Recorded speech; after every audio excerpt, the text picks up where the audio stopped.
Hey, it's Craig. I just wanted to let you know that you can listen to Canadian History X early and ad-free on Amazon Music, included with Prime. Greetings and welcome to another episode of Canadian History X. If you like, you can support the podcast for as little as $3 a month. Just go to patreon.com/CanadaEHX. You can also donate to the podcast by going to CanadaEHX.com and clicking Donate. Don't forget, I have 3 other podcasts out there. From John to Justin, which releases every single Friday, Canada's Great War, which releases every single Sunday, and Coast to Coast, which releases every single Thursday. I do all these podcasts full-time. The writing, the research, everything. So every dollar you give helps keep it all going. If you like, you can email me at craig@CanadaEHX.com. You can find me on Twitter. My handle is Craig Baird, CraigBaird, and I'm on Instagram at Bairdo37. When settlers arrived in the area of Brooks, they found a land that had been occupied by the Indigenous, specifically the Blackfoot, for centuries prior. Many of the paths used by those early settlers had been forged by generations of Indigenous who had walked through the area from the area that would be Montana up into central Alberta and Saskatchewan. The settlers also found many artifacts from those long-gone days, including arrowheads and bleached bison bones. The bison were an important part of the culture of the Blackfoot until they were wiped out by Canadians and Americans by the 1870s. The entire area that would be Brooks was actually a bison hunting ground for the Indigenous for eons. In the area of Dunbar Ranch, glimpses into the past could be found in things such as the creation of a stone man that was 35 feet long and 15 feet wide. The site was one of only 4 found in Western Canada at the time, and today Brooks sits on Treaty 7 land. Eventually, homesteaders began to arrive in the area of Brooks, and around the same time the Canadian Pacific Railroad would be built through, which brought even more settlers to the area, but no settlement actually sprang up. Of course, there were several ranches in the area that all did quite well. One of those ranches, or at least someone who wanted to own a ranch, was Lord D.J. Beresford. He was told of the good ranch land in the area and he became interested in seeing it for himself. At the time, he owned and lived at a ranch in Mexico, which was a haven for outlaws from the United States. A lover of a good time, he was often in the tavern more often than he was working his ranch, and he would come to Canada by train with 70 horses, ranch equipment, and 2 trainloads of Mexican steers to begin to create a new ranch in the young country. He would establish the Mexico Ranch, and a man by the name of Happy Jack Jackson would serve as the foreman of that ranch. The ranch consisted of 2 log houses. One was for the men who worked the ranch, and one was for Lord Beresford. In the log house of Beresford, there was a mahogany bed and dresser, and the cowboys began to call it the Blue Parlor because of the chinaware that was being used by the Lord. Other ranches would spring up, including the Quail Ranch and the PK Ranch. One of the most famous men to have a ranch in the area was George Lane, who owned the George Lane Ranch. His ranch was impressive and massive, covering an area from Bassano to Alderson, and it would be because of Lane that the CPR would build stockyards in the area to handle the growing number of cattle being shipped. In 1912, he would help found the Calgary Stampede, and he had also served as the foreman of the Barhue Ranch, which he would purchase for $250,000, and he even served for 1 month in the Alberta legislature. While the railroad had come through in 1883 and the stockyard had been built in 1902, there was still little more than a railway siding in the area. Then a man named Ernest Cooker decided to build a store and a stopping place for riders to rest at while shipping their cattle. He and his wife would become the first true citizens of what would become Brooks. The community at the time had no name, and with the need for a post office, a name had to be chosen. In 1904, through a Canada Post contest, the area was named after Noel Edgell Brooks, who was the Canadian Pacific Railway divisional engineer from Calgary. He had been asked to send in his name as a possible name for the community. During these early years, Brooks was also a rough place, and it was not uncommon to have some residents treat it like it was a town from the Wild West. E.J. Hawkins was one such man. He was a one-armed station agent who would occasionally go on drunk benders, and during those times, he would not answer telegraphs or the phone at the station. He was even known to take a shot at anyone who came to the station when he was drinking. Trains would simply go past the community during these times. Eventually, the superintendent had to come to Brooks and he threatened Hawkins with a gun. But Hawkins wouldn't let him into the station. And that night, Hawkins disappeared into the night and was never heard from again. Around the same time that Brooks was beginning to grow, one of the worst winters in living memory would hit the region. It was in the winter of 1906-07, and it was one that nearly ended several ranches. The winter came in cold and stormy, and even some farms that had ensured they had 700 tons of hay found it was not enough to get them from November to April. The grounds was soon covered in 2 feet of snow, and blizzards howled as the cattle began to drift with the wind, becoming lost in the landscape, often falling over steep cut banks. Several ranches suffered terribly. The PK Ranch lost 2,000 head of cattle alone. A neighbor named Gregory found 115 cattle from the ranch had come to his homestead and died at a shack. Another homesteader found another 115 dead cattle in a large pile. The Beresford Ranch did not suffer as bad, though, having sent its cattle out before winter set in and protecting its older cattle in shelters. Even when spring came in, though, it was a depressing state of affairs, seeing dead cattle throughout the landscape and floating down the river as the ice began to melt. Through the landscape, fires could be seen as ranchers burned their dead cattle, as the flies in the area were becoming tormenting clouds as the weather warmed. As for Brooks during this terrible winter, it only had 9 people, and they all made it through the winter, and the community would again continue to grow. The community would start out as a hamlet and eventually became a village on July 14, 1910. The CPR also placed ads in Canadian and American newspapers to bring people to the region to buy up land that was, at the time, owned by the CPR. I'd like to take a break away from the episode for a second to talk about ExploreNet. I spent most of my life living in rural areas in Canada, and I remember the days of dial-up internet and spotty high-speed service. For the past 3 years, I have been a customer of ExploreNet, and I can honestly say that it is the best rural internet I have ever had. My job as a podcaster means I spend a lot of time researching online, interviewing people over Zoom, and uploading content. Through it all, ExploreNet has provided me with excellent service. When I'm not working, I enjoy streaming content on several streaming platforms, and even doing some online gaming with a friend in Ontario. ExploreNet allows me to do all of that with ease.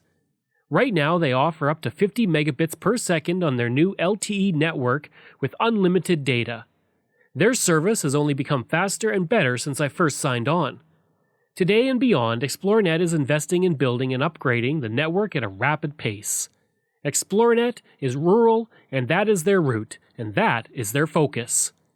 For more information about rural internet options in your area, go to explorenet.com or call 1-866-285-2253. In 1909, a man named Dr. Barnum Brown came to the area to investigate a story he had heard of unusual bones that were found. The pioneers of the district had found these bones and did not know what they were. Brown would investigate, and within a few months he would state, quote, "In a few months we had a regular Noah's Ark, and almost everything we brought to light was new to science." End quote. Within 4 years, 18 complete skeletons of dinosaurs had been found. This would spark the beginning of the exploration of dinosaur fossils that would center on the Drumheller area to this day. As Brooks began to grow, it would be hit by a terrible fire in 1913. The fire began on the block between Center Street and First Street, and it destroyed several buildings in the area. The fire had started at 10 p.m. on September 18th, but there was no fire apparatus for fighting the fire, so chemical was borrowed from the CPR headquarters. An office, warehouse, farm machinery store, cafe, 3 Chinese laundries, and several other buildings were lost. One of the worst aspects of the fire was that it hit Town Hall, which did not have a fireproof safe. Taxpayers who did not keep their receipts soon found out that they had to pay their taxes all over again as a result. A lot of suspicion fell on the Secretary-Treasurer over the matter, but in the end, nothing was proven. The end cost of the fire was estimated to be $50,000, which would amount to $1.2 million today. For C.L. Bambrick, the fire was especially bad as he had let his insurance expire only days earlier, having planned to send a check to renew the insurance, but he forgot to. In 1912, construction would begin on one of the most important structures not only in Brooks, but the entire area. With the area being quite dry, there was a need to bring in irrigation to help the farmers and ranchers who had bought land and now found that it was not the easiest place to grow crops. Hugh Muckleston, the assistant chief engineer for the CPR, envisioned a Brooks Aqueduct, which would be made of reinforced Portland cement with an open flume rather than an earthen-filled canal. A company out of Vancouver was hired, and construction of the canal would take 2 years to complete, costing $700,000, which would amount to about $16.5 million today. The aqueduct officially opened in 1915, and at the time it was claimed to be the largest concrete structure in existence. It ran for 3.1 kilometers in length, with its flume mounted on 20-meter-high columns, 1,030 in total.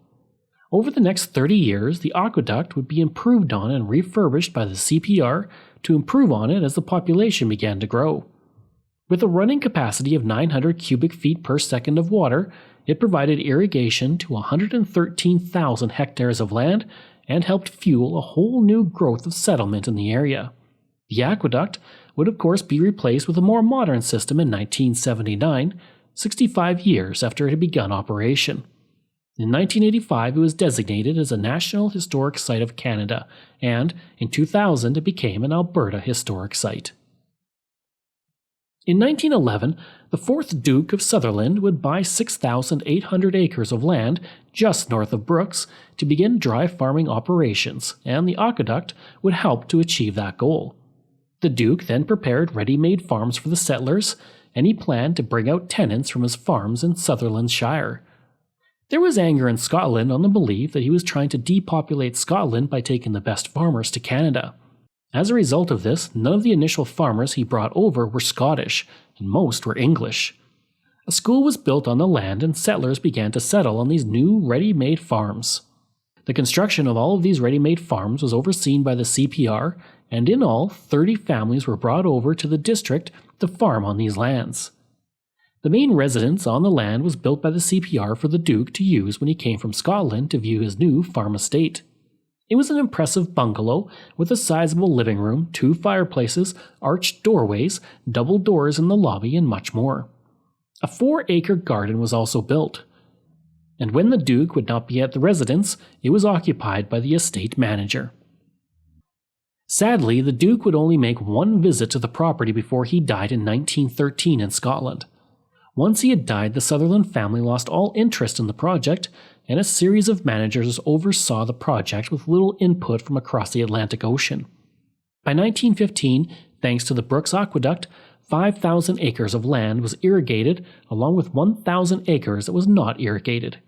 The entire estate would continue to operate well for 20 years, but with absentee landlords and the Great Depression, the estate was divided. As for the bungalow and the land it sat on, it went into private hands in 1936. You can still visit the property, now called the Duke of Sutherland Site Complex, and today the entire property is a provincial historic resource. When the Second World War broke out, one family in the Brooks area was especially invested. W.H. Gray Brooks and his wife Helen had 7 sons, 5 of which went to fight in the war and all in different units. One son, Ken, was serving with the Royal Canadian Air Force, as was another son, Ted. Bob, who was the twin of Ted, would serve with the South Alberta Regiment, and Bill was a member of the SAR, which was a non-permanent force out of Medicine Hat, and he would join the Royal Canadian Air Force later on. Donald, the eldest son, was the first-class signaller, and the youngest son, 13-year-old Walter, was a colonel in the Canadian Kids Foreign Legion. Dick, another son, did not enlist as he was playing hockey at the time and was an outstanding player who was better served delighting fans on the ice. Thankfully, none of the sons would die in the war. The daughter of the family, Helen, had also won a beauty contest and was represented in Canada in a movie about the war in Los Angeles. If you would like to learn more about the history of Brooks, then the best place to go is the Brooks and District Museum. The museum first opened in 1974, and since then has been presenting the long history of the Brooks area to generations of individuals. A tour of the museum includes several buildings on its grounds. There is the replica of the 1912 Brooks Bulletin Building, a garage that includes a 1931 Model A, the Kitchener School that was built in 1911 and operated until 1961 when it was closed and became a community hall. There's also the Seventh-day Adventist Church built in 1919, a caboose that was used for decades before it became a museum, the Duchess train station built in 1914, and much more, including a blacksmith shop, a 1903 oil rig, and even Cory the dinosaur. I hope you enjoyed that episode, and if you did, please leave a rating and review. If you like, you can email me at craig@canadaehx.com. You can find me on Twitter. My handle is Craig Baird, CraigBaird, and I'm on Instagram at Bairdo37. Again, if you like, you can support the podcast through Patreon. Just go to patreon.com/CanadaEHX. You can support the podcast for as little as $3 a month. You can also donate to the podcast by going to CanadaEHX.com and clicking Donate. And I'd like to say thank you to all of my wonderful patrons, and if I mispronounce any names, I do apologize. Matthew Gartho, Lionel Romaine, Dr. Bob Turner, one anonymous person who I really appreciate, Randy Hayden, Doug Campbell, Reg W., Deborah Carlson, Francis Helbling, Nick Zinri, Shannon Marshall, Clinton Martinez, Dimitri Chauve, Aaron O'Hara Myers, Robert Dunseith, Todd Casey, Catherine Roy, Luke S., JP Bear, Jason Hall, and Iris Gray. Thanks. We'll see you again next time.